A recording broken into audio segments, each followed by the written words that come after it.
सुकन्या और अदिति दोनों सौतेली बहनें थी। सुकन्या की माँ आशा का उसके बचपन में ही देहांत हो गया था। उसके पिता मनोहर ने दूसरी शादी की और सुकन्या की सौतेली माँ सरिता के घर में आ गई। सरिता ने आते ही पूरे घर को अपने कब्जे में कर लिया। वो हमेशा सुकन्या से पहले अपनी सगी बेटी अदिति पर ध्यान देती थी। मम्मी ये देखो मेरा नया सूट, शाम के फंक्शन में ये कैसा लगेगा? ये तो बहुत सुंदर लग रहा है, रानी लगेगी बिल्कुल मेरी बेटी। मम्मी वो सुकन्या को क्या दोगी पहनने के लिए? वो भी तो हमारे साथ शादी में जा रही है, पहन लेगी कुछ भी जो उसका मन होगा। मेरे पास इतने पैसे नहीं है कि मैं उसके लिए भी नया सूट खरीदूं। वैसे भी तुम्हारे पापा का अब इतना काम नहीं बचा। मेरे लिए तुम्हें नया सूट लेकर देना जरूरी था। बहुत लोग आएंगे वहाँ, क्या पता कोई तुम्हें अमीर घर का लड़का पसंद कर ले।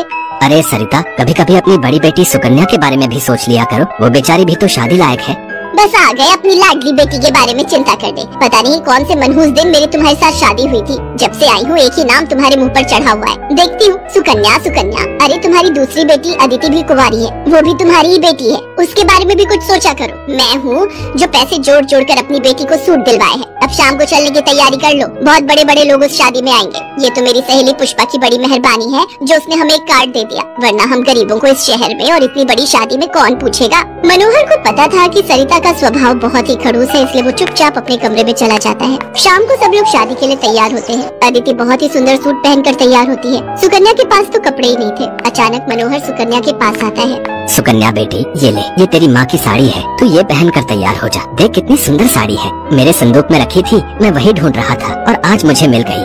पिताजी ये माँ की साड़ी सचमुच, ये साड़ी तो बहुत सुंदर है। शुक्रिया पिताजी, आज आपने माँ की ये साड़ी देखकर मुझे बहुत खुशी दी है।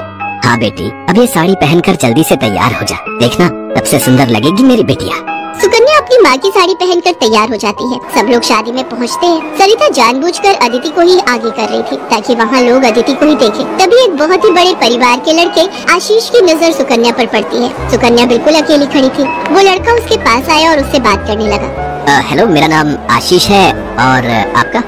जी मेरा नाम सुकन्या है। अच्छा नाम है आपका। वैसे आप यहाँ अकेली क्यों खड़ी हैं? चलिए ना, वहाँ डांस फ्लोर पर सब लोग डांस कर रहे हैं। आशीष को सुकन्या से बात करता देख सरिता आशीष के पास आती है। सुकन्या बेटा, तुम्हारे पापा तुम्हें बुला रहे हैं, इनके साथ अदिति डांस कर लेगी।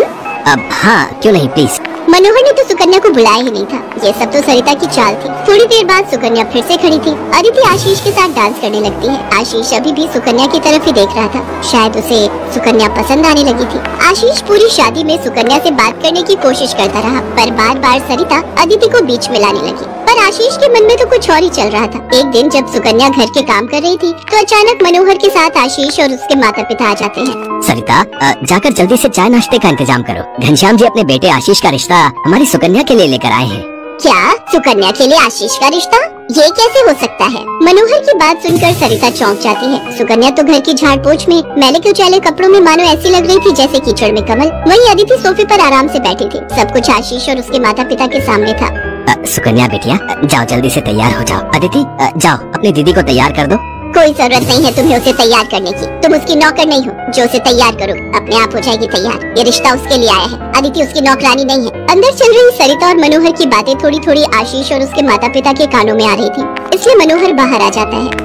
मनोहर जी, हमारे बेटे आशीष को आपकी सुकन्या उस दिन बहुत पसंद आई थी और वैसे भी हम आशीष के लिए लड़की ढूंढ ही रहे थे, इसलिए अचानक ही आपको मैंने फोन मिला दिया। मेरी सुकन्या तो बहुत किस्मत वाली है जो आप जैसे इतने बड़े घर का रिश्ता उसके लिए आया, वरना हम तो, मैं आपको क्या ही कहूँ। घनश्याम जी, आपने सचमुच मुझ पर बहुत बड़ा उपकार किया है। नहीं नहीं मनोहर जी, इंसान दिल से अमीर होता है। आपने अपनी बेटी सुकन्या को जो संस्कार दिए हैं वो किसी धन दौलत से कम नहीं।